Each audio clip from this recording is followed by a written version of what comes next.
Ya, assalamualaikum warahmatullahi wabarakatuh. Kita lanjutkan Waalaikumsalam. materi bab 3 ya, yaitu tentang ini penerapan hukum Newton. Langsung aja saya belum ini ya, belum saya buka bentar. Ternyata belum saya buka ya. Oke, saya ini dulu. Saya buka dulu ya filenya.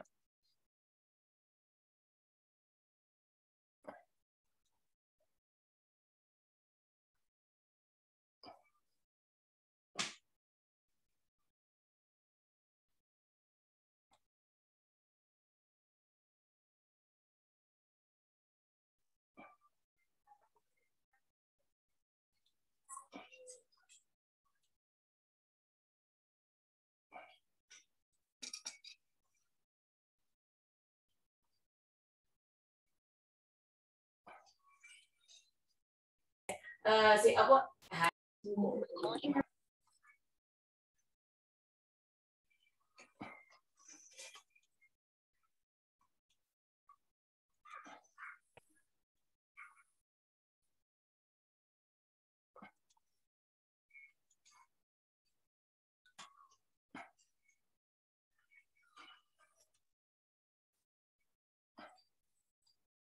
Nah, sudah terlihat ini ya, PowerPoint-nya ya.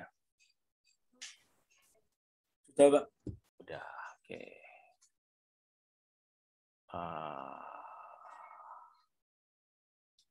Ya.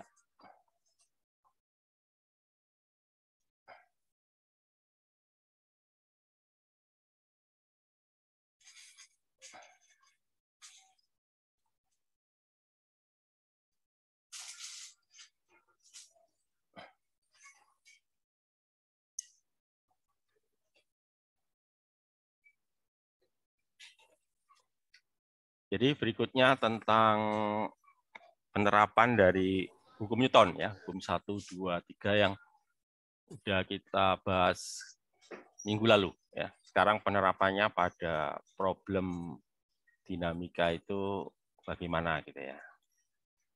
Nah ini adalah apa? Yaitu langkah-langkah yang perlu kita lakukan ya untuk menyelesaikan soal-soal tentang dinamika partikel. Yang pertama itu kita meninjau bendanya dulu ya, satu ya. Jadi biasanya kan bendanya kan nggak cuma satu ya, ada lebih dari satu ya, bisa satu bisa lebih dari satu ya. Seperti contoh pada soal ini ya, ini bendanya kan ada dua, M1 dan M2. Maka nanti kita tinjau per bendanya ya, per masanya gitu ya. Kemudian kalau sudah tahu, berikutnya adalah ini kita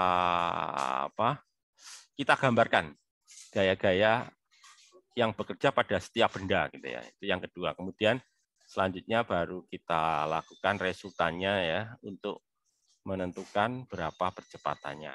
Kan gitu ya. Seperti ini ya.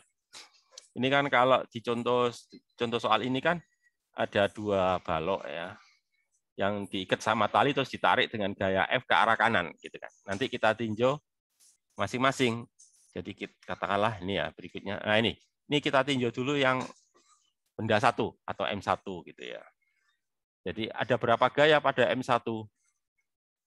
Ada berapa gaya itu pada balok 1 itu? Coba kalian hitung berapa gaya itu yang ada pada balok 1 itu. 5, Pak. Nah, 5. Nah, benar. Yang pertama kan tadi gaya luar tadi ya, gaya penariknya tadi gaya F gitu kan. Ya, Pak. Kemudian yang kedua kan pasti dia punya berat gitu ya. Punya massa ya, otomatis punya berat. Nah, itu yang kedua kan. Lalu gaya berat ini kan nekan lantai, maka nanti timbul apa? Gaya normal, yang ketiga itu ya. Terus kalau lantainya kasar timbul apa? Timbul gesekan. Nah, itu yang keempat. Terus terakhir apa? Dihubungkan dengan tali, maka nanti ada tegangan tali T1 gitu kan. Gitu kan. Terus ya sehingga nanti resultanya seperti ini. Kalau dijumlahkan secara vektor kan begini ya. Ini kan penjumlahan secara vektor kan ya. Tapi kalau kalau nanti kita menghitung katakanlah ya, maka nanti kita lihat ya, sebetulnya kan ini kan bisa kita uraikan dalam dua komponen ini ya. Komponen X sama komponen Y gitu ya. Komponen Y-nya yang mana? Yaitu N1 dan W1. Bagaimana antara N1 dan W1? N1 dan W1 nilainya bagaimana? N positif, W negatif. Ya, nilainya bagaimana? Maksud itu besarnya bagaimana? Sama. Sama. Sama yang satu positif, yang satu negatif berarti bagaimana? Kalau besarnya 0, Pak. 0 kan ya. Jadi nanti saling menghilangkan ya. Sehingga nanti yang tersisa tinggal apa? Tinggal komponen yang horizontal, yaitu apa? Ada berapa F. yang horizontal? Ya F 3, sama Pak. ini. Ya ada F 3 sama kan. F, T1 sama FK ya. FK. FK1. Nah, nanti gini, mungkin ini agak berbeda, agak sedikit berbeda ya. Agak sedikit tidak mengikuti aturan yang kita bahas sebelumnya kan. Kalau sebelumnya waktu kita bahas kinematika kan, kemarin kan kita membuat kesepakatan ya, kalau geraknya ke kanan itu positif gitu ya. Kalau ke kiri itu negatif kan begitu ya. Mungkin nanti kita membuat aturan yang lain lagi gitu ya. Jadi nanti patokannya itu tergantung arah geraknya ya. Kalau seandainya arah geraknya ke kanan, maka nanti semua gaya yang ke kanan kita beri tanda plus, yang ke kiri negatif. Tapi sebaliknya, kalau bendanya bergerak ke kiri, maka semua gaya yang arah kiri kita beri tanda plus, yang ke kanan kita beri tanda minus. Pokoknya gini loh, untuk yang ini kita buat aturan gini, searah dengan gerak kita beri tanda plus ya, gitu ya. Searah dengan gerak kita beri tanda plus, berlawanan dengan gerak kita beri tanda minus gitu ya. Jadi lebih tepatnya sih kita mengacu ke arah gerak gitu ya. Jadi semua gaya yang searah dengan gerakan atau kecenderungan gerak itu bertanda plus, sementara semua gaya yang berlawanan dengan arah gerakan atau kecenderungan gerak bertanda negatif. Kayak ini kan F kan bertanda plus karena F ini merupakan gaya penggerak. Sementara T1 dan FK1 ini kan gaya yang menghambat ya, sehingga nanti bernilai negatif. Gitu ya. Sehingga nanti kalau kita tuliskan nanti jadi gini kan, F dikurangi T1 dikurangi FK1 nanti sama dengan apa? M1 dikalikan A kan gitu ya. Ini kan sebetulnya kan ini kan dalam bentuk vektor ya. Kalau dalam bentuk perhitungan langsungnya yaitu tadi F ini ya, F dikurangi T1 dikurangi FK1 sama dengan M1 kali A. Itu pada balok pertama. Kemudian kalau pada balok kedua itu adalah ini. Ya, ada berapa gaya di situ? 4, Ya, ini Pak. ada 4 kan ya. Ini sekarang kita ninjau yang balok kedua ya. 4 benar. Yang pertama yaitu gaya penggeraknya. Gaya penggeraknya kan tali gitu ya.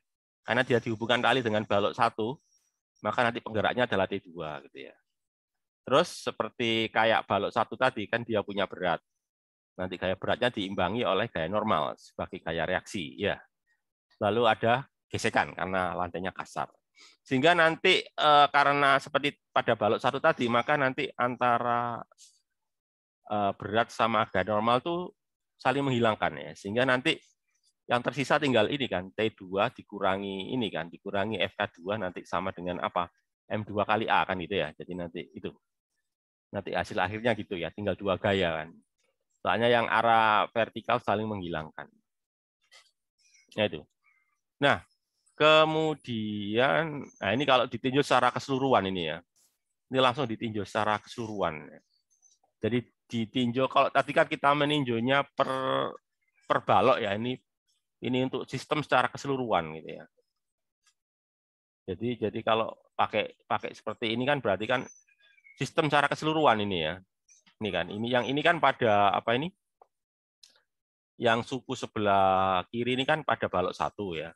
Gaya-gaya pada balok 1. Sementara yang suku keduanya ini adalah gaya-gaya pada balok 2 ya. Lalu gerakannya kan mereka bergerak bersama. Jadi ini M1 tambah M2 dikalikan A. Terus seperti tadi, kan ada yang saling menghilangkan, yaitu apa? Gaya normal dan gaya berat. Ini dicoret ini ya. Gaya normal sama gaya berat kan dicoret. Karena besarnya sama arah berlawanan. Pada balok 1. Betul pada balok 2 yang ini ya. Yang warna apa ini? Warna ungu ya, dicoret juga. Terus kemudian ada lagi yang dicoret pakai warna biru. Nah ini kan, yaitu apa? Antara T1 dan T2. Loh, kenapa kok T1 dan T2 itu dicoret ini loh? Kenapa kok antara T1 dan T2 dicoret? Itu alasannya kenapa? Karena masa talinya kita abaikan ya, seperti kemarin gitu ya. Kalau masa tali kita abaikan, maka nanti T1 dan T2 ini sama. Ya kan arahnya kan berlawanan ini ya. T1 dan T2 ini kan. Jadi nanti T1 dan T2 kita coret. Ya, dengan catatan apa? Masa talinya diabaikan. Sehingga nanti yang tersisa tinggal ini kan, gaya penggerak F, lalu nanti dikurangi FK1 pada balok 1, lalu dikurangi FK2 pada balok 2. Nanti sama dengan M1 ditambah M2 kalikan A. Aduh, nanti A-nya bisa kita hitung ya dari situ ya. Itu pertanyaannya ya. Nah ini langsung ke contoh penerapan ya. Jadi ini ada, soalnya sama kayak tadi ya, cuma di sini perbedaannya satu bidang miring ya. Yang kedua ada katrol ini.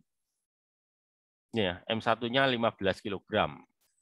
M2-nya 5 kg gitu ya, terhubung dengan tali. Kemiringannya berapa? 37 derajat.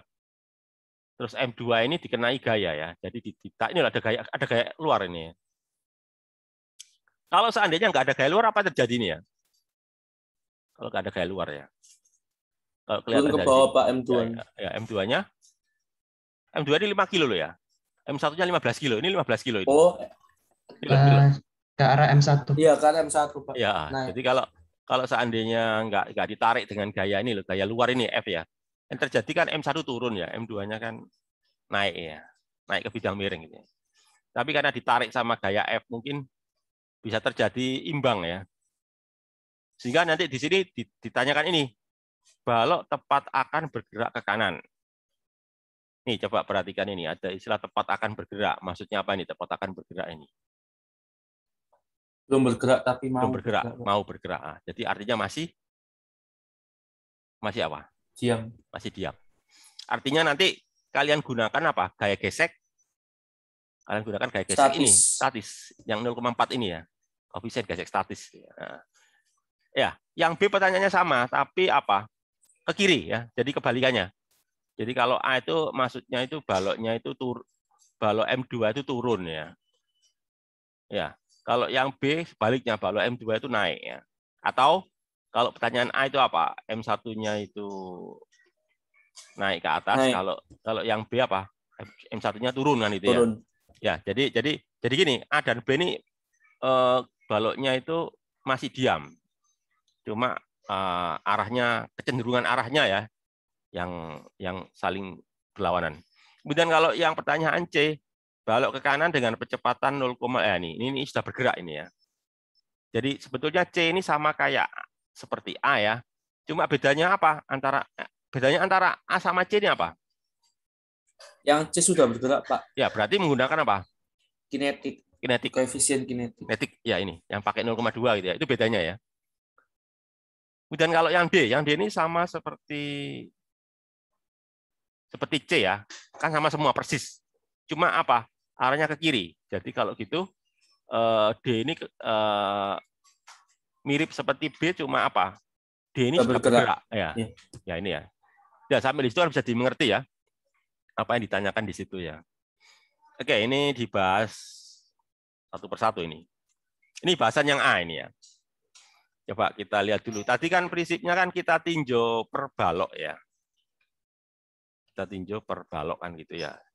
Coba kita tinjau dulu balok 1 ya. Balok 1 ada berapa gaya? 2, Pak. Wah, 2 kan. Beratnya sama tegangan tali kan itu ya. Ya. Kalau balok 2 ada berapa gaya? Berapa gaya nih? Tadi ada gaya luar loh ya. 1 gaya luar kan. Gaya luar F ini loh. 1. Ya, terus kedua dia pasti punya berat kan. 2. Gitu kan. Yang ketiga gaya normal kan ya. Ya, terus yang keempat apa? Ada gesekan ya. Terus yang kelima apa? Tegangan tali. Jadi ada berapa? 5. 5 kan ya. Gaya luar F, gaya berat W, gaya normal N, gaya gesek Fs ya. Kenapa kok Fs? Karena belum bergerak ya. Ya, terus tegangan tali. Terus perhatikan, tadi kecenderungan geraknya kemana ini? Kanan, Gerak, kan ke kanan ya. Otomatis gaya geseknya harus ke kiri. Kiri. Itu yang harus kalian cermati ya. Karena tadi kecenderungan geraknya kan ke kanan nih, dikasih warna merah nih loh. Tapi saya begini, ini saya ngomongnya kecenderungan gerak. Kenapa kok saya ngomong kecenderungan gerak? Karena saya nggak boleh ngomong gerak. Ya, kenapa? Karena dia diam kan itu ya. Jadi gini loh, kalau bendanya diam, saya ngomongnya itu kecenderungan gerak.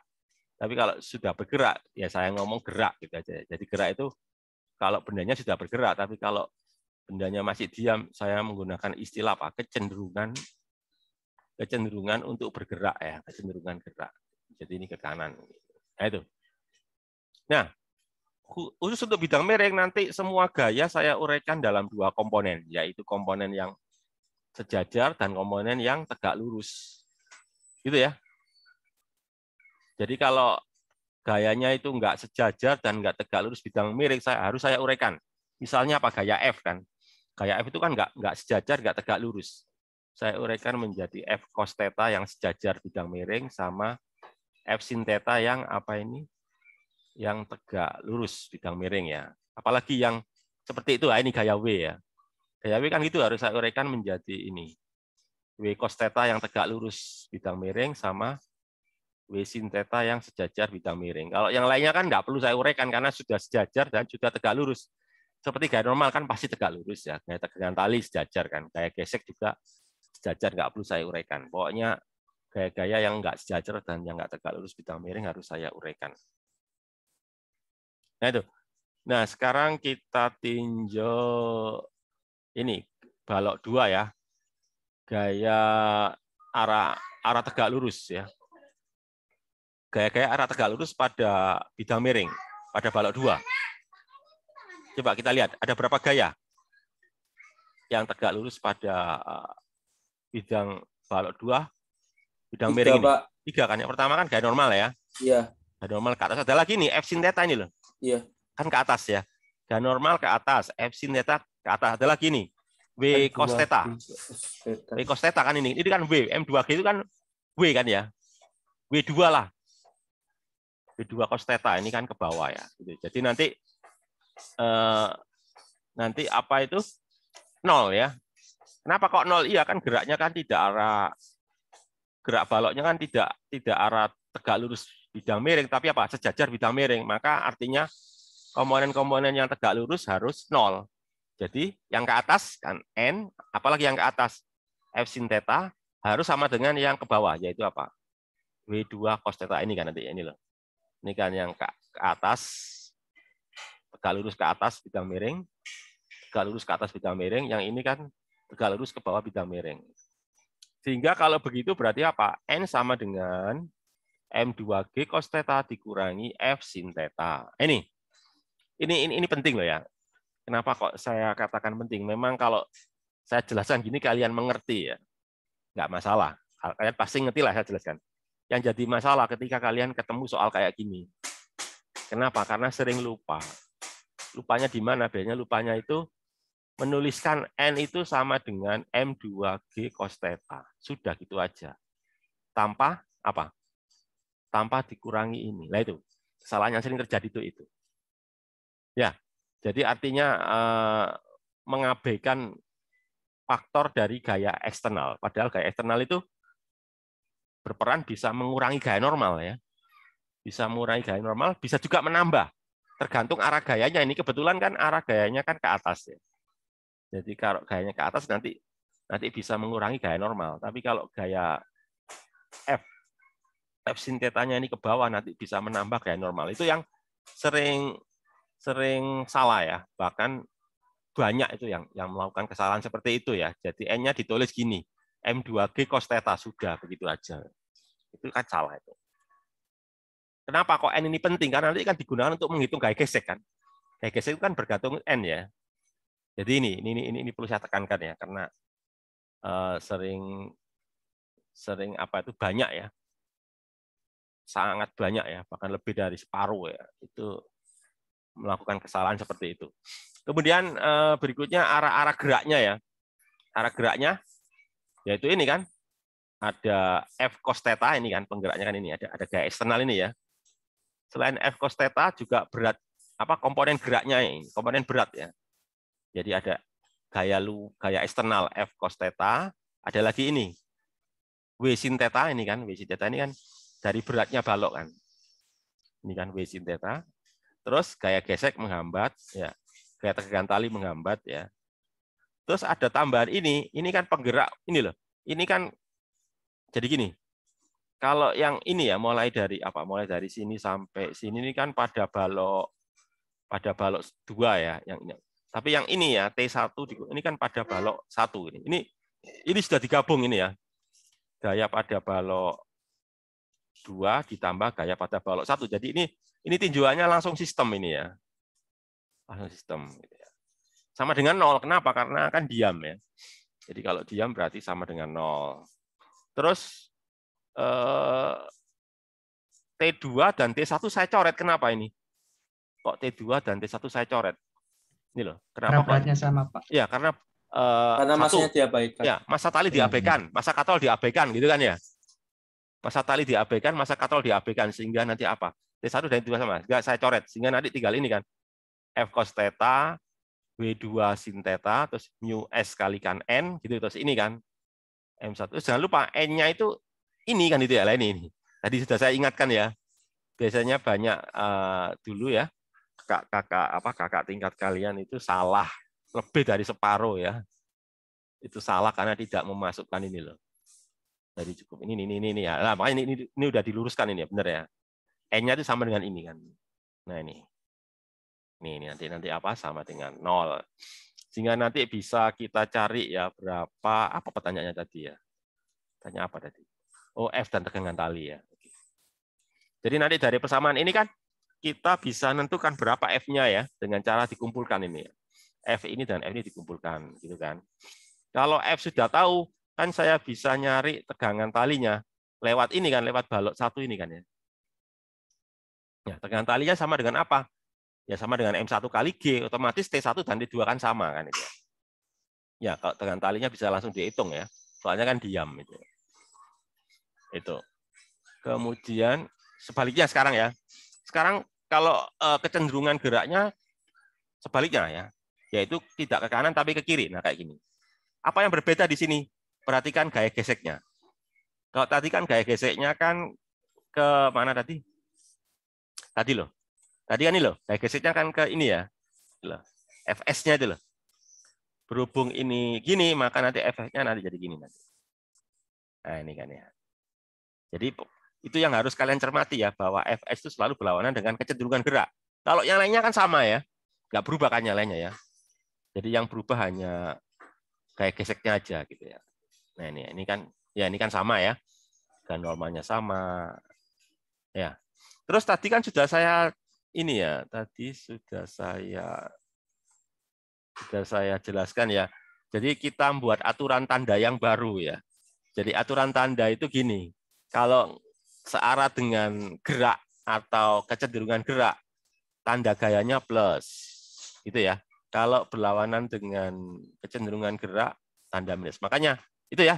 Jadi sekarang tidak lagi menggunakan aturan yang saya buat di bab 2 itu ya. Kalau bab 2 kan ke kanan plus, ke kiri negatif ya. Ini tidak mengikuti arah gerakan ini. Apa nggak boleh pakai cara yang di bab 2? Ya boleh, cuma nanti sedikit agak rumit gitu ya. Kita gunakan cara yang mudah ini ya. Prinsipnya sih kita menggunakan cara-cara yang gampang gitu loh. Nah, ini coba lihat, ini kan negatif ya. Kenapa? Karena melawan gerak kan itu ya. Ini loh. Kalau tadi kan plus tadi ya. Sekarang kan dia melawan gerak sekarang. Ini loh, F cos ini ya. Itu pula ini. W sin ini juga melawan gerak kan itu. Minus kan ya. Minus ya. Gesekan selalu minus ya. Karena gesekan kan selalu melawan gerak ya, ini loh. Pasti minus kan itu. Gitu kan.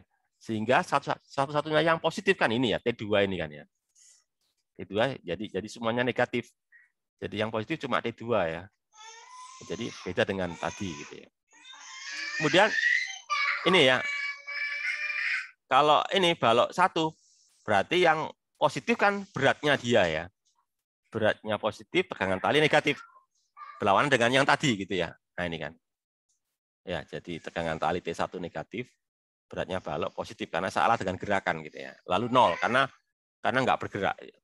Lalu kayak tadi T2 dan T1 kita coret. Kenapa? Karena massa tali diabaikan dan massa katrol diabaikan sehingga bisa kita coret gitu ya. Sehingga nanti jadinya ini kan W cos theta. Nah, jangan lupa ya, N-nya kita ganti dengan ini ya. Tadi sudah saya jelaskan harus hati-hati ini ya, jangan sampai faktor gaya luar itu diabaikan ya, untuk memasukkan N ini kan. Nah, sehingga nanti dari situ kita bisa ngitung F-nya ya. Kalau T-nya ya tetap ya, T sama dengan M1G gitu ya. T1 dan T2 itu ya. Jadi T tetap sama antara jawaban pertanyaan A dan jawaban pertanyaan B. Yang beda itu kan F eksternalnya itu tadi ya. Ya. Jadi jawaban F yang berbeda. Kalau jawaban T-nya sama antara pertanyaan A sama pertanyaan B. Nah, sekarang lanjut ke yang C. Jadi kalau yang C ini sudah bergerak ya. Jadi bedanya itu ini di persamaan ini. Jadi persamaan ini itu enggak 0 ya. Kalau tadi kan 0, sekarang sama dengan apa? M1 plus M2 dikalikan A1. Terus yang kedua, tidak menggunakan Fs, tapi menggunakan apa? Fk ya. Kenapa? Kan dia bergerak, jadi menggunakan Fk. Itu saja bedanya ya. Jadi bedanya ada dua. Satu, resultannya enggak 0, tapi resultannya sama dengan apa? M1 plus M2A, terus itu bukan Fk, bukan Fs, tapi Fk ya. Nah, ini sama, tinggal kita ganti N gitu ya. Nanti N-nya nanti pakai ini kan ya, kayak tadi itu ya. Terus T1 dan T2 kita coret kan ya. Ya, T1 dan T2 kita coret, Kak. Alasannya ya tadi, karena massa tali diabaikan dan massa katrol juga diabaikan. Gitu.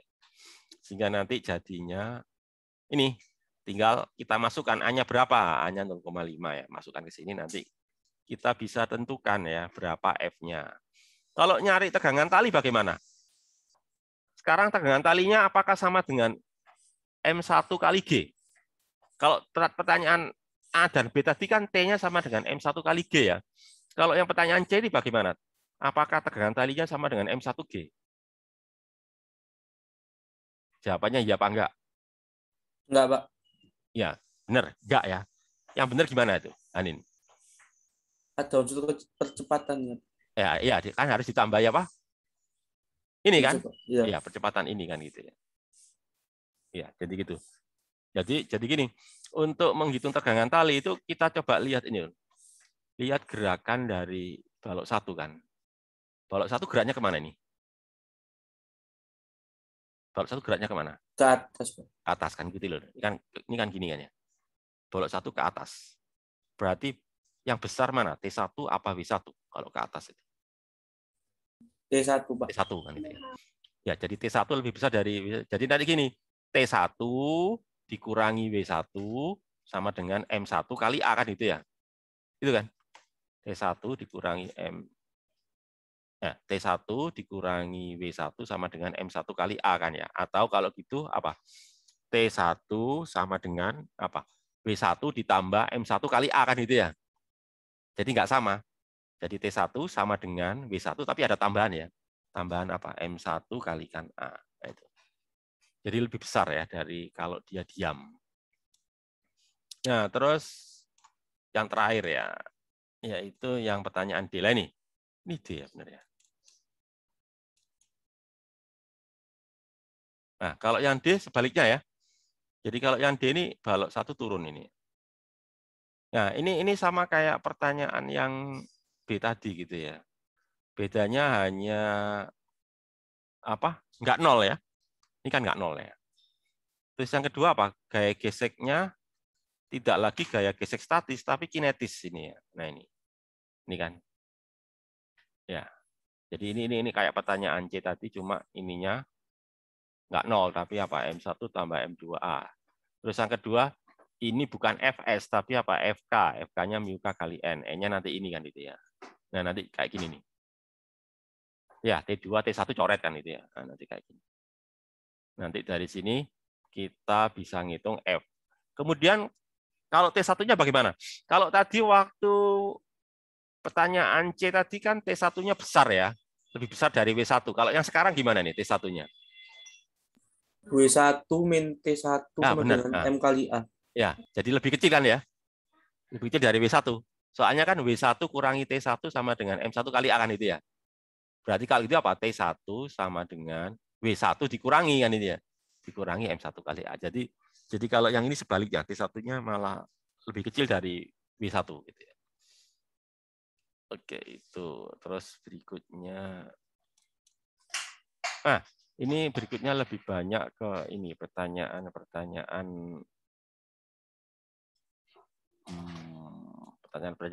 pertanyaan ini ya, pertanyaan pemahaman ya. Oke. Yang pertama ya, pertanyaan 1 ya. Mengapa bumi bergerak mengelilingi matahari secara teratur dan terus-menerus? Itu mengapa itu? Coba aja bisa jawab. Bumi bergerak mengelilingi matahari itu kenapa ya? Pasti ada penyebabnya ya. Penyebabnya itu apa? Izin menjawab, Pak. Ya, Tegar Wicaksono ya. Ya, tapi kayak gini ya, Pak ya. Bumi Ya. bergerak mengelilingi matahari secara teratur dan terus-menerus itu karena menurut relativitas Einstein, apa namanya, di matahari itu memberi kelingkungan ruang dan waktu di sekitarnya. Jadi benda-benda di sekitarnya itu bergerak mengikuti kelingkungan ruang dan waktu itu. Jadi itu sebabnya bumi bergerak terus-menerus mengelilingi matahari. Oke, bisa juga ya. Atau bisa juga kalau kita gunakan inilah, nggak usah yang Einstein ya. Einstein kan yang teori relativitas yang lebih modern ya. Kita gunakan yang teori yang lama ya, yaitu teorinya Newton. Kalau yang lama kan teorinya Newton itu ya. Memang nanti Newton di apa istilahnya dikembangkan dan diperbaiki menggunakan teori relativitas umum ya, relativitas umum dari Einstein. Jadi relativitas umum itu membahas gravitasi yang menyempurnakan dari teorinya Newton, Isaac Newton. Teori gravitasi Newton. Nah, kalian tahu kan antara bumi dan matahari kan terjadi apa? Menurut Newton ya, menurut gravitasi Newton ya. Kalau ada dua benda akan timbul gaya apa? Nah, timbul gravitasi kan, gaya tarik gitu ya. Jadi bumi akan ditarik matahari. Matahari pun juga akan ditarik bumi, cuma karena matahari itu sangat besar ya, atau masanya sangat masif ya, sangat besar, maka yang terlihat itu apa? Bumi ditarik oleh matahari, bukan sebaliknya kan gitu ya, karena besarnya massa dari matahari gitu ya. Sehingga nanti yang terjadi apa? Bumi akan ditarik matahari. Tapi faktanya kan bumi tidak apa itu? Faktanya yang kita lihat ya, bumi kan tidak mendekat ke matahari ya, tapi apa? Mengelilingi. Ya, itu kenapa? Ya karena adanya yang kita sebut dengan nama gaya sentripetal. Ya, gaya sentripetal ini yang menjadi penyebab bumi itu mengelilingi matahari. Gaya sentripetalnya itu apa ya? Ya tadi yang saya bahas tadi yaitu apa? Gaya gravitasi dari matahari. Ya. Jadi jawabannya itu gini. Mengapa kok bumi bergerak mengelilingi matahari? Ya karena adanya gaya sentripetal ya yang berasal dari gravitasi matahari. Itu ya jawaban singkatnya gitu. Ya. Itu kalau kita gunakan teorinya Newton ya. Kalau teorinya Isaac Newton, teorinya Einstein kan menggunakan kelengkungan ruang waktu ya. Ya bisa, cuma dengan teori yang klasik ya, teori yang lama aja bisa menjawab pertanyaan itu. Nah, kemudian ini yang kedua. Deskripsikan contoh hukum Newton 1 yang ada di ruangan ini. Nah, ini kalian diminta untuk ngasih contoh hukum Newton 1. Contohnya apa tuh? Hukum Newton 1 di sekitar kalian lah. Di kelas atau Izin penjawab, Pak. Ya, Akbar ya, Akbar Kurnia Rahman. Oke, Akbar. Contohnya seperti meja yang kita alasi dengan taplak, lalu di atasnya kita berikan benda-benda seperti gelas dan lain sebagainya. Lalu taplak itu kita tarik dengan sangat cepat, sehingga benda-benda di atasnya tidak akan bergerak. Ya, Itu namanya kelembaman ya, Akbar ya? Ya, Pak. Ya, saya ngerti maksudnya Akbar. Jadi maksudnya Akbar itu taplak ya. Taplak, di atasnya taplak, misalkan saya taruh buku lah gitu ya. Buku yang berat gitu ya, buku yang tebel gitu ya. Kemudian taplaknya saya tarik dengan cepat sekali gitu ya. Apa terjadi dengan bukunya? Apakah buku akan terbawa oleh taplak atau taplaknya terlepas gitu ya? Kan gitu. Kalau saya nariknya cepat sekali loh ya, nggak pelan loh ya. Kalau saya nariknya pelan kan terbawa ya, bukunya terbawa oleh taplak kan itu ya. Tapi kalau saya nariknya dengan cepat, dengan disentakkan gitu ya, dihentakkan gitu ya, maka yang terjadi kan taplaknya lepas gitu ya, tapi bukunya tetap ada di meja kan itu ya. Nah, itu berarti namanya kelembaman. Kelembaman itu artinya benda mempertahankan keadaannya ya. Kemarin kan itu ya. Keadaan apa ya? Keadaan diam. Tadi buku kan diam gitu ya. Tapi dipaksa oleh taplak untuk bergerak. Maka yang terjadi itu apa ya? Tetap diam kan itu ya. Tetap diam kan itu. Oke, benar apa yang dijelaskan oleh apa yang diberikan contoh oleh apa. Terus ini pertanyaan yang ketiga. Ya benar ya, ketiga ya. Kalau hukum 2 Newton gimana tuh? Kalau tadi hukum 1 Newton ya. Kalau hukum 1 Newton, contohnya apa? Bisa ngasih contoh ya. Yang ada di sekitar kita. Ya. Apa contohnya? Izin menjawab, Pak. Ya, Tegar lagi ya. Oke, gimana Tegar? Tegar dari fisika ya, Tegar ya? Iya. Ya, tadi jawab. Insiden dari fisika ini. Ya, gimana Tegar ya? Kayak seperti kita mendorong meja, tapi mejanya bergerak. Ya, mejanya bergerak kan. Ya, atau mendorong lemari gitu. Ya benar. Pokoknya istilahnya ada gaya dorongan gitu ya Tegar ya. Jadi prinsipnya gini. Tadi apa yang diberikan contoh sama Tegar itu adalah kalau kita menggerakkan benda ya, maka benda akan bergerak kan gitu ya. Ya bergerak itu artinya kan ada perubahan dari diam menjadi bergerak. Berarti ada apa kalau dari diam menjadi bergerak? Berarti kan ada percepatan kan gitu ya. Ya gitu kan. Jadi benda dari diam menjadi bergerak berarti ada percepatan gitu. Mendorong kan itu ya. Atau sebaliknya, menghentikan kan juga percepatan juga gitu ya. Cuma istilahnya kita menyebutnya bukan percepatan tapi apa? Perlambatan kan itu ya. Kita menghentikan. Contohnya apa? Kita menghentikan itu. Ya misalkan kalian contoh yang apa itu menghentikan itu apa? Misalkan kalian main sepak bola itu loh, apa sih itu? Memblok bola itu kan menghentikan ya. Jangan seorang penjaga gawang gitu ya. Itu kan menghentikan itu ya. Nah, itu juga hukum 2 Newton. Cuma arah gayanya melawan arah gerak. Kalau yang Tegar beri contoh tadi kan yang searah ya. Yang searah dengan gerak percepatan. Oke. Terus kalau yang ini, yang hukum 3 gimana tuh? Terus orang push up, Pak. Ya, gimana Hanin? Ya, bisa diperinci Hanin. Push up gimana? Kan hukum 3 Newton itu berkaitan dengan hukum aksi reaksi. Ya, benar, aksi reaksi. Aksinya kita mendorong tanah. Reaksinya tanah mendorong kita. Oke, benar. Tapi dengan kekuatan yang kecil hingga Oke, ya. Ya, saya ngerti maksudnya Hanin. Jadi contoh yang gampang ya itu tadi push up ya. Push up itu kan kita memberikan gaya ke tanah itu ya. Ya, memberikan gaya mendorong kan istilahnya mendorong. Tapi yang terjadi kita malah yang didorong oleh tanah ya, karena tanah itu kan kokoh ya sehingga geraknya nggak kelihatan ya, atau bahkan enggak ya. Jadi ini yang bergerak malah yang dorong. Itu karena apa? Karena timbul aksi reaksi kan. Ya sama seperti kayak kita mendorong tembok ya. Tembok kita dorong, maka yang terjadi ya temboknya malah dorong kita ya. Ya contoh yang paling gampang itu loh, apa sih? Kita lemparkan bola ke tembok ya. Kan bolanya mental. Ya mentalnya bola itu kenapa? Karena gaya reaksi dari dinding kan gitu. Nah, itu adalah akibat dari hukum 3 Newton. Jadi kalau ada aksi maka akan timbul reaksi. Oke. Terus yang kelima ini gimana nih?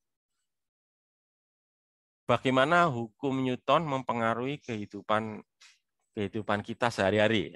Contohnya apa? Contoh bahwa hukum Newton itu pengaruhnya ya, berpengaruh pada keseharian kita.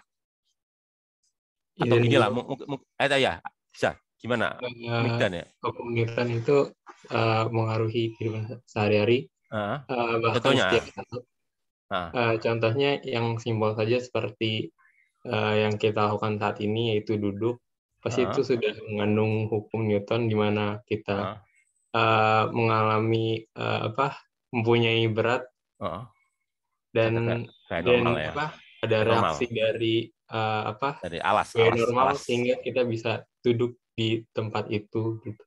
Atau bahkan dari kita mulai berjalan, berenang atau banyak hal itu berdasarkan hukum Newton. Ya, benar sekali.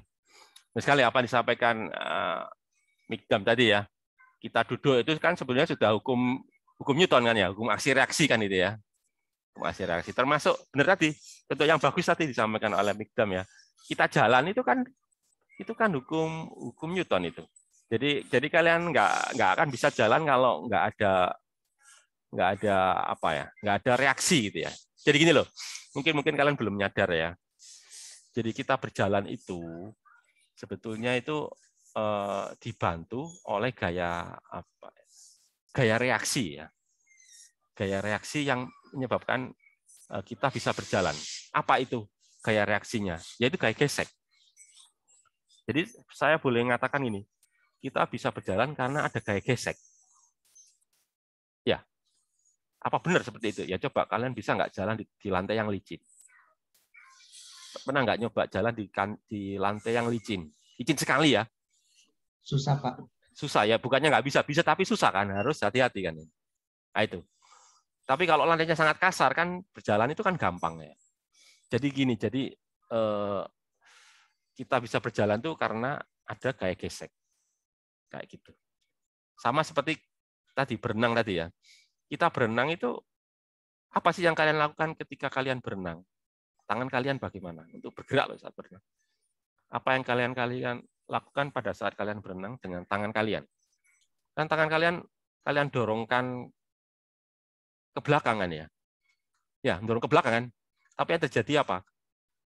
Kalian terdorong ke depan kan itu ya. Itu kan reaksi dari air. Jadi ketika kita berenang kan kita menggerakkan air ya ke belakang. Itu kan aksi. Lalu reaksinya air mendorong kita ke depan. Itu yang menggerakkan kita. Ya sebetulnya kapal pun juga seperti itu ya, kapal atau perahu juga seperti itu. Jadi apa yang dilakukan oleh baling-baling kapal ya atau baling-baling perahu itu kan mendorong air ke belakang. Jadi air didorong oleh baling-baling kapal atau perahu itu ke belakang. Maka air akan memberikan reaksi yaitu mendorong perahu atau kapal ke depan, yaitu sama kayak kalian berenang itu tadi. Itu ya, itu kan hasil reaksi itu ya. Jadi saya ulangi.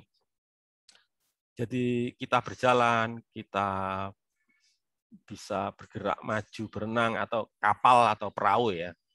Itu ya bergerak itu karena hukum aksi reaksi ya dari hukum Newton. Sebetulnya itu contoh ya. Contoh penerapan hukum Newton dalam sehari-hari. Oke, langsung sekarang soal ya. Sekarang ke soal. Soalnya itu gini. Ini lift ya. Elevator tuh lift ini ya. Jadi seorang pria beratnya 75 kg. Sebetulnya ini juga nggak benar ya. Kalian tahu nggak benernya di mana ini? Kalau berat Newton, Pak. Ya, itu harusnya gitu ya. Yang dia berat tapi ngomongnya 75 kg. Yang benar gimana nih? Harusnya gimana nih? Harusnya kalau 75 Newton atau massa 75 kg. Atau gini aja, anggap aja G-nya 10 lah gitu ya. Anggap aja G-nya 10, berarti beratnya berapa? 750 Newton. Bisa anggap aja gitu ya, oke ya. Oke. Coba saya minta tolong dihitung ya. Kalau misalkan G-nya 9,8 berapa ini? Coba saya minta tolong dihitungkan 75 kali 9,8 itu berapa?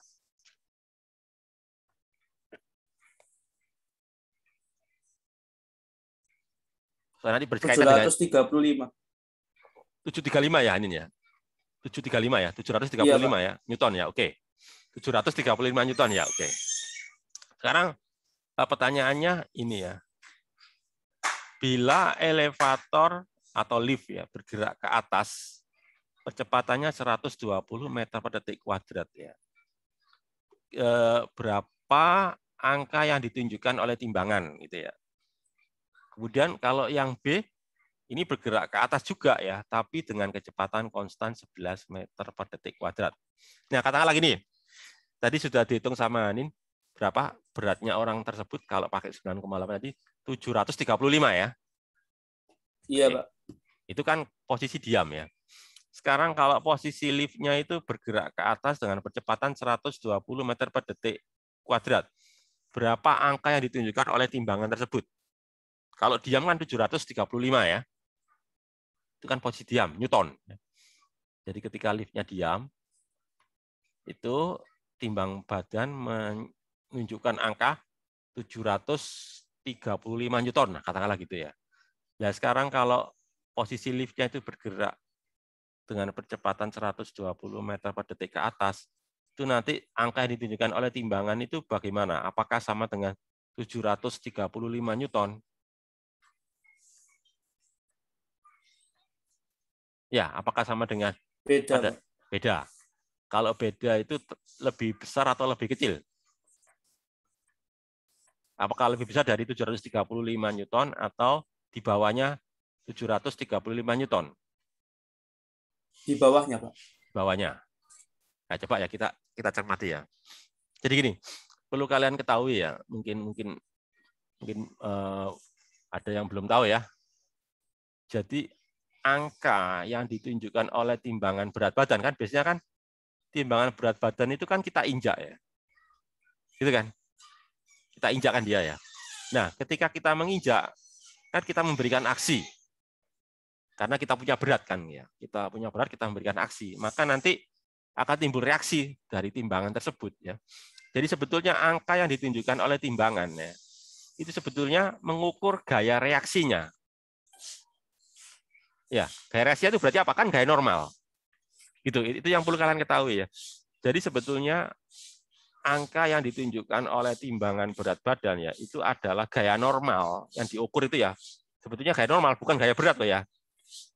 Ya, itu yang perlu kalian pahami dulu ya. Jadi kalian pahami dulu bahwa angka yang ditunjukkan oleh timbangan berat badan sebetulnya itu adalah gaya normal, bukan gaya berat. Lah, berhubung diam ya, berhubung kalau posisi diam itu kan apa? Gaya berat dan gaya normal kan sama ya. Berarti otomatis angka yang ditunjukkan oleh timbangan berat badan itu ya sama dengan berat badan. Tapi akan lain ceritanya loh kalau pertanyaan A ini coba kalian lihat ini. Dia bergerak ke atas loh ya, berarti kan nggak diam. Coba lihat ini loh. Coba lihat dulu. Ini gaya pada orang ya. Yang jelas orang kan punya berat W gitu ya. Ya. Lalu timbul ini gaya reaksi F. Ini maksudnya gaya normal ini ya. Yang ditulis F ini loh, Fs ini adalah gaya normal ya. Ya. Jadi W dan gaya normal. Besar mana antara W dan gaya normal kalau liftnya bergerak ke atas? Jadi gini loh. Kan kalian tahu ya. Ya kan N, soalnya geraknya ke atas loh. Jadi kalau geraknya ke atas, gaya ke atas harus lebih besar dari gaya ke bawah kan gitu. Coba perhatikan, ini kan bergerak ke atas ya. Jadi dia gerak ke atas ke sana. Maka gaya ke atas berarti kan N ya. N dikurangi W kan gitu ya. N dikurangi W nanti sama dengan M kali A. Jadi artinya apa? N-nya itu besar. Jadi kalau gitu kesimpulannya nanti apa? Angka yang ditunjukkan oleh timbangan berat badan pasti lebih besar dari 735 Newton. Ya. Kenapa? Karena ada percepatan ini loh. Berapa itu ya? Tinggal kita hitung aja kan ini rumusannya. N ya. N dikurangi W sama dengan M kali A kan gitu ya. Kan itu. Berarti kalau gitu N sama dengan apa? Kalau gitu berarti apa? N sama dengan W ditambah M kali A. Ya, W-nya tadi sudah kan. 735 itu kan W-nya. M kali A ya tinggal kita hitung. M-nya berarti kan 75. A-nya berapa? 120 kan. Jadi berapa angka ditunjukkan oleh timbangan berat badan? Ya 735 ditambah 75 kali 120. Lah itu kan pasti lebih besar dari 735 kan gitu ya. Itu jawabannya ya. Kemudian kalau yang B bagaimana? Kalau elevatornya bergerak ke kanan, kok ke kanan? Bergerak ke atas dengan kecepatan dengan kecepatan konstan 11 meter per detik. Itu bagaimana dengan angka yang ditunjukkan oleh timbangan berat badan? Sama, Pak. Sama. Kenapa kok sama?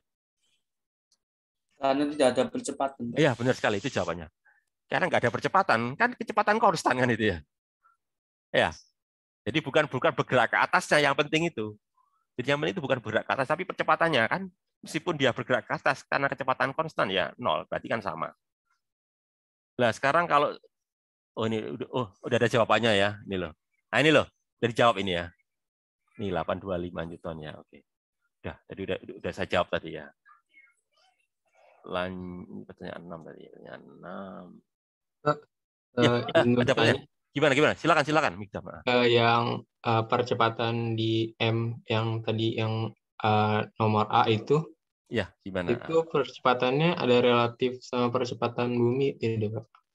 Ya, ini maksudnya itu percepatan terhadap tanah ya. 120 meter per detik terhadap tanah. Jadi terhadap lantai lah gitu ya, Mikdam ya. Jadi tidak usah dihitung lagi, Pak. Ya, jadi maksudnya itu 120 meter per sekon terhadap lantai ya. Jadi relatif terhadap lantai gitu loh maksudnya Mikdam. Iya, ya. Pak. Oke ya, paham ya. Oke. Langsung saya lanjutkan ya yang berikutnya ya. Oh, ini sudah ya. Sudah saya jawab tadi ya, 735 kan? Sudah hitungannya Hanim tadi ya, 735 kan sudah ya, Pak ya. Nah, sekarang ini ya pertanyaan yang ke-7 ya. Ini tentang katrol ya. Tentang katrol M1 sama M2 ya. M1-nya 2 kg. M2-nya 4 kg ini ya. Tanpa gesekan. Nah, ini tanpa gesekan. Bila balok 2 dilepaskan, berapa percepatannya? Berapa? Ya, jadi balok 2. Ya, ini kan kalau kita lihat ke sini kan ya, yang M1 ini 2 kg. M2 4 kg. Pasti yang terjadi apa kalau seperti itu ya? Ini 2 kg, ini 4 kg. Apa yang terjadi? Turun, Pak, M2-nya. M2 turun ya. Jadi kan nanti ini M1 bagaimana? Anin? Naik. Ini turun kan itu ya. Itu yang terjadi kan ya.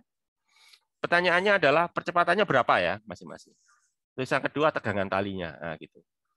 Jadi nanti ya sama seperti tadi kita tinjau per balok ya. Prinsipnya kan itu kan tadi langkah-langkahnya ya. Kita tinjau per balok. Balok 1 dulu ya. Balok 1 itu kan ada beratnya balok, ada tegangan tali ya. T. T-nya sama kan ya, karena massa katrol diabaikan, tali diabaikan.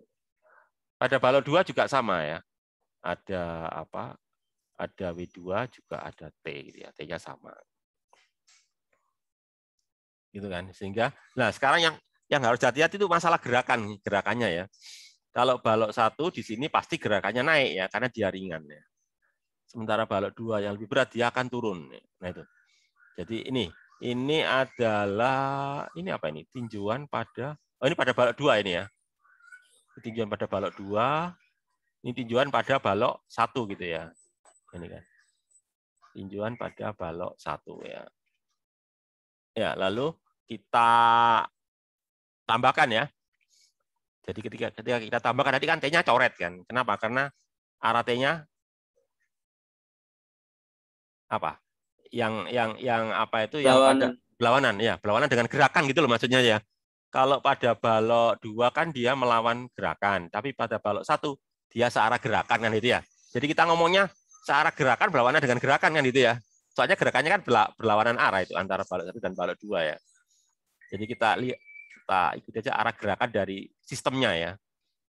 Ya nanti kan coret ini, sehingga nanti yang terjadi tinggal apa ini kan, W2 dikurangi W1 ya. Ini kan W2 dikurangi W1 sama dengan ini kan nanti kan ya. M2A ditambah M1A kan ini nanti. Sehingga nanti dari situ kan kita bisa ngitung A-nya. Jadi kalau gitu A sama dengan apa ini kan? M2 dikurangi M1 kalikan G dibagi ini kan, M1 ya. Ini dihitung pakai G 9,8. Kalau saya sih lebih seneng pakai G10 ya, biar ngitungnya gampang ya. Kalau pakai G 9,8 kan harus pakai kalkulator. Ya nanti ketemunya berapa? 3,27 meter per detik kuadrat.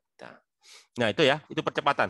Kalau tanya berapa tegangan talinya ya gampang aja, tinggal kita pilih bisa memasukkan ke balok 1 pakai rumus ini maksudnya. Balok 1 ini berarti ya.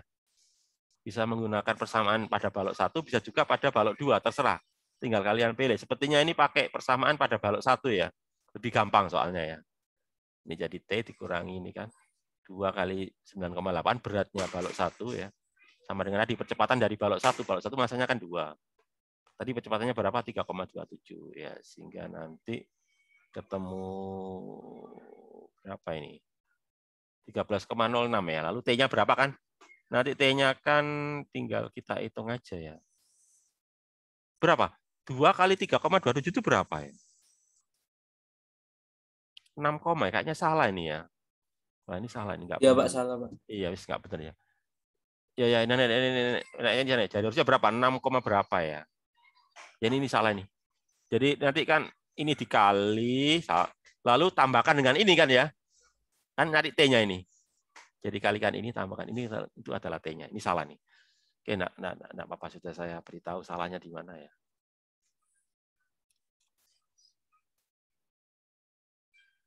Nah, terus ini adalah pertanyaan ke-8 ya. Yang ke-8. Tentang kereta ya. Traktor menarik kereta bagasi. Pesawat terbang. Masa traktornya ini ya. 650 kg. Kereta A ini masanya 250 kg. Yang ini 150 kg. Nah, terus traktornya dari diam. Ya, jadi V0-nya diam ini ya. V0-nya 0. Dalam waktu 3 detik. Gaya pada traktor itu adalah 820 T lah ini. Ini merupakan kunci ini ya. Carilah kecepatan pada saat T-nya 3 detik. Itu pertanyaan A ya. Pertanyaan yang B, berapa besar tegangan tali? Ya, ini kan tidak pakai tali kan. Jadi apa pakai kawat ya? Tegangan kawat. Benar nggak pakai kawat ya? Masa pakai kawat ya? Enggak ya? Enggak, Pak. Pakai batang itu ya, batang besi gitu ya. Iya, batang besi. Iya, harusnya tegangan batang besi lah yang bukan traktor dengan kereta A. Jadi tegangan batang besi di sini nih ya. Nah, ini pertanyaan saya gini. Ini kan mulai dari diam sampai bergerak ya. Berarti geraknya ini termasuk apa ini? Dipercepat dipercepat beraturan atau enggak ini? Maksudnya itu percepatannya tetap atau tidak ini? Dari diam ya. Dari diam menjadi bergerak, berarti kan ada percepatan. Nah, pertanyaan saya, apakah percepatannya konstan atau percepatannya berubah? Konstan, Pak. Nah, ini ada di ya gimana? Berubah, Pak. Berubah. Kenapa kok berubah? Karena itu F-nya 820 T. Berarti kan bergantung sama apa itu? Bergantung pada waktu. Fat ya. Fat Abdullah ya. Baru sama waktu. Jadi itu. Jadi harus hati-hati. Makanya tadi kan saya ingatkan, ini kuncinya loh ya. F820 T. Nah, ini. Ternyata gayanya nggak konstan loh ya. Tapi bergantung sama T. Maksudnya itu apa sih? Maksudnya itu gini. Kalau T-nya 0, dari mula-mula itu gayanya 0 kan gitu. Ketika 1 detik kemudian gayanya menjadi berapa? 820. Setelah T 2 detik gayanya bagaimana? Ya 820 kali 2. Berarti kan gayanya kan berubah-ubah. Nah, kalau gayanya berubah-ubah kan percepatannya ikut berubah ini loh. Kan M kali A gitu ya. Ini kan dihitung ini ya. Jadi itu. Jadi nanti geraknya itu bukan GLBB, tapi apa? Gerak lurus percepatan yang berubah. Ini coba dicari percepatannya ya ini loh. Sigma F-nya kan ini kan gaya dari traktor ini kan 820 T ya.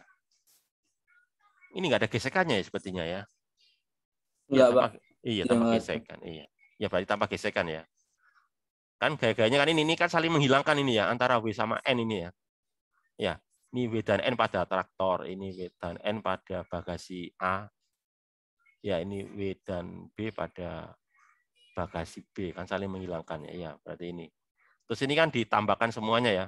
Ini kan masa traktornya, masa bagasi A, bagasi B itu sekalikan A. Nah, kan ini loh, lihat.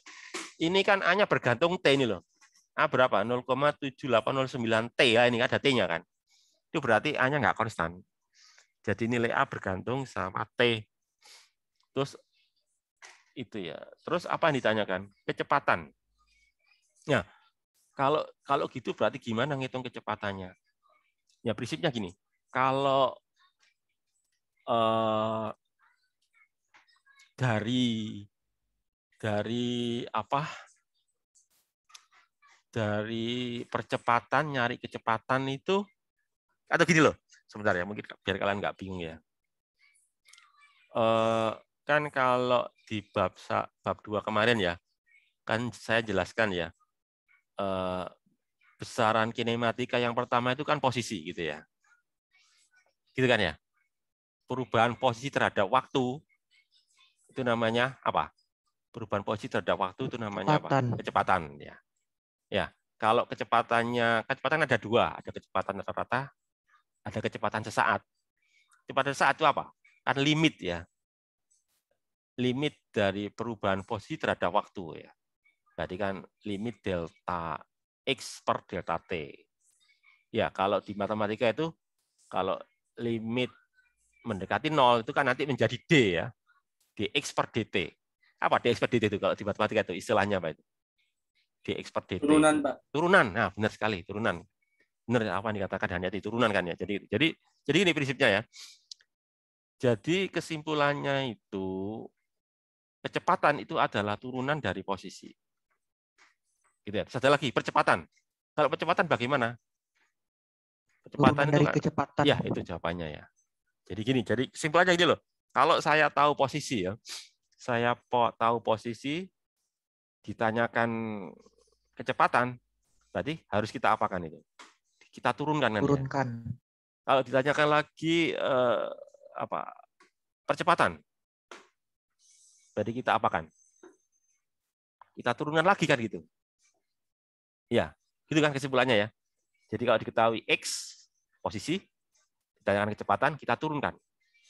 Ditanyakan kecepatan, kita turunkan lagi ya, turunan kedua kan itu ya. Turunan kedua dari posisi. Nah, kalau yang ini kan sebaliknya ini. Di soal ini kan sebaliknya. Yang diketahui justru malah percepatan. Ini kan percepatan ya. Bagaimana untuk mencari kecepatan? Berarti kebalikan dari turunan kan gitu ya. Kebalikan dari turunan itu apa? Integral. Integral. Itu jawabannya ya. Jadi itu. Jadi karena di sini diketahui A-nya, A dari mana ya? Dari gaya kan? Dari gaya kita gunakan hukum Newton, kita tahu percepatan. Lah berhubung soal ini tanya kecepatan, berarti kan kebalikan dari turunan, yaitu apa? Integral ini kan. Nanti integral ya. Jadi nanti gini, sebetulnya sih integral lengkapnya itu enggak gini, integral lengkapnya itu gini. V sama dengan V0, ada V0-nya kan. Jadi V sama dengan V0 ditambah integral. V0 itu apa? Kecepatan awal. Kenapa kok ini kecepatan awalnya enggak ada? Karena ngomongnya apa di soal ini? Tergantung pada waktu, Pak. Ini loh, coba perhatian ini.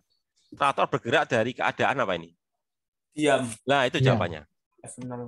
Ya, jadi kecepatan nolnya kan 0 karena di soal ngomong diam kan itu ya. Nah, itu. Sebenarnya kalau rumus lengkapnya itu apa? V sama dengan V0. V0 itu apa? Kecepatan awal. Di soal ini kecepatan awalnya kan diam, jadi 0. Lalu integral, ini kan tinggal integralnya ya. Integral apa? A dt ya. Integral A terhadap waktu. Ini kan A-nya kan ini. Nah, terhadap waktu dt ya. Nah, ini kan kalau integral ini kan kalian sudah tahu ya. Integralkan ini lalu masukkan ya batasnya dari 0 sampai 3. Nanti dapatnya ini ya. Integralnya. Udah, kecepatannya tahu. Kalau misalkan tanya posisi ya integralkan lagi gitu kan ya. Kalau misalkan di soal tanya gimana posisi dari kereta ya integralkan lagi kan. Integral yang kedua terhadap kecepatan. Berhubung nggak ditanyakan ya sudah selesai ya. Terus kalau yang B tanya tegangan besinya ya. Ya kalau tanya tegangan besi kita bisa ninjau ini loh pada katrol ini kan. Coba perhatikan pada katrol ya. Pada katrol ada berapa gaya? Ada berapa gaya ini pada maaf bukan katrol, traktor ya. Pada traktor ada berapa gaya? 4 kan ya. Gaya luar. Ya. Ini kan saling menghilangkan ini. Ya, W sama N kan saling menghilangkan. Ada satu lagi yang nggak digambar. Tegangan tali tadi kan, ini kan. Tegangan besinya tadi. Arahnya kan ke belakang ini ya. Ya, sehingga nanti yang tersisa tinggal, soalnya ini kan saling menghilangkan, lenyap kan itu ya. Tinggal apa? F dikurangi ini kan. Dikurangi T ini kan. Ini kan F-nya ini. F-nya kan ini berapa tadi? 820 T dikurangi T kan ya. Nah, itu nanti massa traktor ya. dikalikan ini tadi. Apa A-nya? A-nya mana? Ini kan A-nya ya. Ini kan A-nya ini nanti. Terus masukkan pada saat berapa? T-nya 3 ya. Masukkan T-nya 3. 220 kali 3 dikurangi T. Begitu pula A-nya ya. Kalikan 3. Nanti ketemu ini ya. Nah, itu adalah tegangan besi penghubungnya ya. Lalu yang terakhir ini. Yang terakhir ini ya, soalnya terakhir ini ya. Jadi ini yang terakhir ini tentang apa ini? Mortir. Mortir ditembakkan vertikal ke atas seperti pada gambar. Mortir memiliki berat 10 kg. 10 kilo ya, mortirnya ya, berat banget ya. 10 kilo itu berapa itu? Beratnya beras ya, beras yang ukuran besar itu ya, 10 kilo itu ya. Dengan kecepatan awal 50 meter per detik. Hitunglah ketinggian maksimum yang bisa dicapai oleh mortir bila gaya gesek di atmosfer dinyatakan dengan ini FD 0,01 V kuadrat Newton. Di mana V adalah kecepatan sesaat gitu ya. Oke. Jadi ini sebetulnya geraknya dipengaruhi oleh dua gaya ya. Jadi ketika dia ditembakkan kan gayanya tinggal 2, yaitu apa? Gaya berat sama gaya gesek dari udara. Jadi ini ceritanya setelah ditembakkan, berarti kan sudah nggak ada lagi gaya dari ini, gaya dari ininya apa itu? Dari penembaknya ini ya, dari mesin penembaknya ini ya, dari meriamnya ini kan gitu ya. Jadi ketika dia sudah terlempar, tinggal gaya berat sama ini gaya gesek. Nah, yang jadi persoalan rumit itu ini loh, FD ini ya. Kalau gaya berat ini kan gampang ya. Kalau misalkan nggak ada FD kan kita bisa gunakan ini gerak jatuh bebas kan itu ya. Ya, gerak jatuh bebas kan tidak lain adalah GLBB kan itu ya. Gerak jatuh bebas itu kan GLBB ya. Tapi di sini ada gaya yang ini gaya gesek ini ya. Di mana sekarang pertanyaan saya gini, gaya geseknya itu konstan atau enggak itu? Enggak, Pak. Ya, tahu dari mana itu, Bang? Kok enggak konstan itu? Tergantung V. Ya, tergantung V kan ya. Jadi sangat tergantung sama kecepatan ya. Jadi kalau kecepatannya tinggi, gaya geseknya besar. Kalau kecepatannya rendah, gaya geseknya juga rendah. Bahkan kalau berhenti ya 0 ya, gaya geseknya itu. Nah, terus apa ditanyakan? Ketinggian maksimum. Ya, ini juga kata kunci ini. Apa terjadi ketika benda berada pada ketinggian maksimum? Dia diam, Pak. Ya, diam kan, benar. Itu kata kuncinya ya. Jadi ketika dia berada pada ketinggian maksimum ini loh.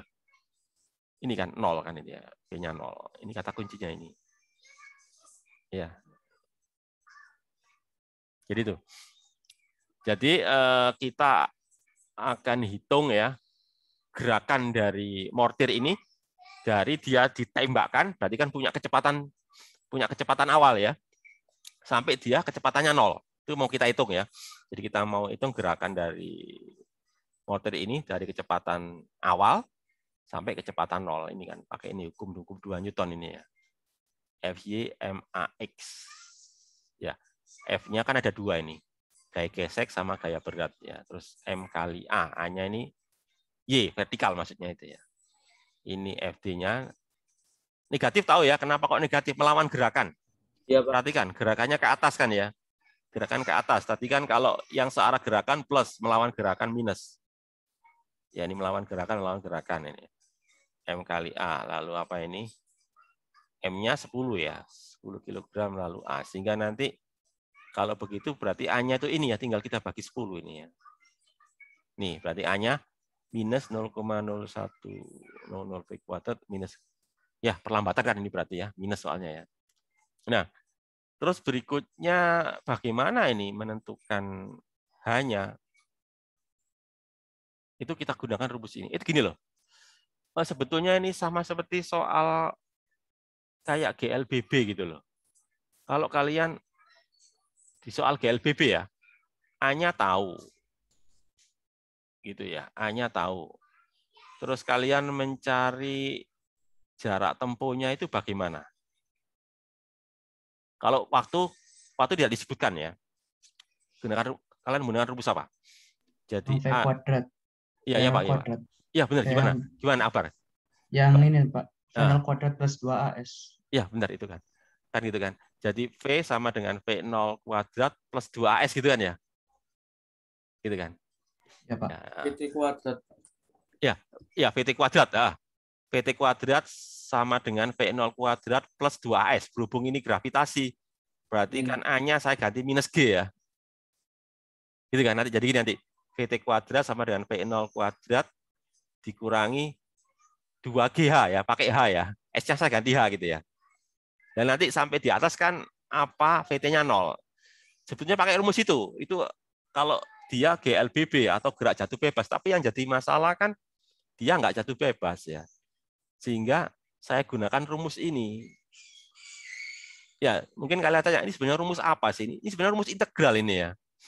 Jadi sebetulnya ini adalah rumus VT kuadrat sama dengan V0 kuadrat plus 2AS. Ya, cuma untuk percepatan yang tidak konstan gitu loh. Ya, jadi ini adalah rumus untuk percepatan yang tidak konstan. Tadi kan percepatannya nggak konstan ya. Kalau konstan ya tadi nanti akan dapatkan. Soalnya tahu dari mana ya? Ya kalian nanti kan bisa integralkan ini kan ya. Integral dari VdV itu kan apa? Setengah V kuadrat kan. Setengah V kuadrat kan dari apa misalkan ya dari 0 dari V0 sampai VT kan nanti ketemu itu nanti kan ya. Nanti kan kalian dapatkan ini kan setengah VT kuadrat dikurangi setengah V0 kuadrat kan gitu. Nanti duanya saya pindah ke sini kan nanti 2 ADS kan gitu ya.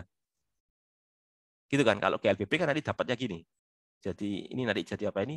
VT kuadrat dikurangi V0 kuadrat karena duanya saya pindah ke sini ya nanti jadi apa? 2 ADS kan itu. Cuma yang jadi masalah kan di sini A-nya nggak konstan sehingga A-nya masukkan ke sini kan.